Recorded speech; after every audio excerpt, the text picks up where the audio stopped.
All right, we are still working on Pythagorean Theorem, and today I'm going to show you how to find the legs. Last week I showed you how to find C, or your hypotenuse. We only found this side. Today we're going to find one of the legs, which is A or B. Okay, so it's a slightly different process, but we're going to be using the same formula.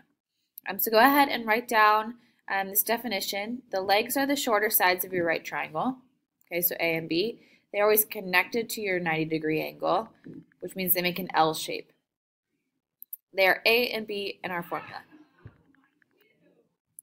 Okay, so here, the first thing you want to do when you're trying to find a leg is identify which number is your hypotenuse. So straight across here, 5 is our hypotenuse. It has to be C. So when I start with A squared plus B squared equals C squared, 5 has to be C. It has to go in on this side. 4 can be A or B. It really doesn't make a big difference. So let's say I plug it in for A, and then I'd have X, which I'm trying to find. Okay, from here, 4 squared is 16. 5 squared is 25. And now I need to get my constants on the same side. So I'm going to subtract 16 from both sides, which is 9, and now I can square root. So you have x equals 3. Okay, 3 is a whole number, so it is rational. Okay,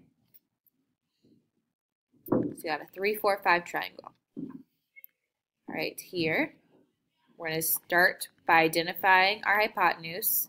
15 has to be C. So when I start with my formula, 15 has to go on this side. Okay, if it doesn't, you're going to get the wrong answer. Then you have 12 squared plus x squared on this side. 12 squared is 144. 15 squared is 225. Then I'm going to subtract 144 from both sides.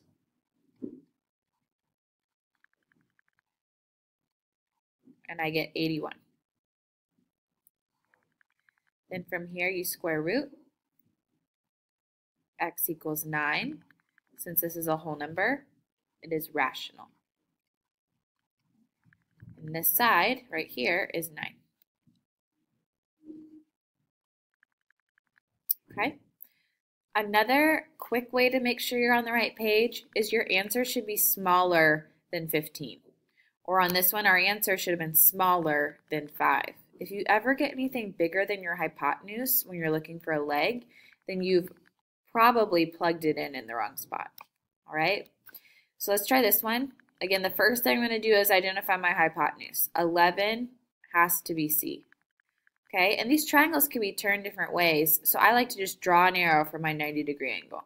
It's whatever's across. So you have A squared plus B squared equals C squared. 11 has to go in on this side for C. Okay, then it doesn't matter if 7's A or B. This time let's make it B.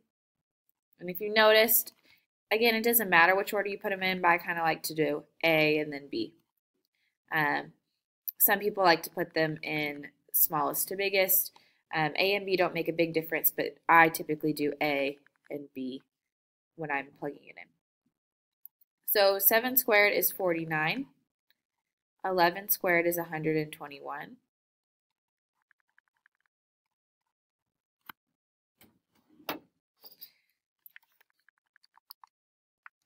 So that would be 72. And then the square root of 72 is approximately, because we're rounding, 8.5. And this is irrational. It's one of our really long decimals that doesn't stop or repeat. So this is approximately 8.5. And again, my quick check, it should be smaller than 11. Okay, we're going to do one more. First thing I want to do is find my hypotenuse because that absolutely has to be C. And I'm going to start with my formula. C is 17. Okay, and I'm going to do x squared plus 3 squared, but you could switch these. 3 squared is 9. 17 squared is 289. So you get x squared equals 280.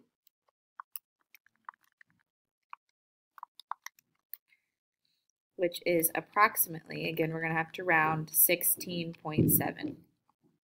Okay, and this is irrational.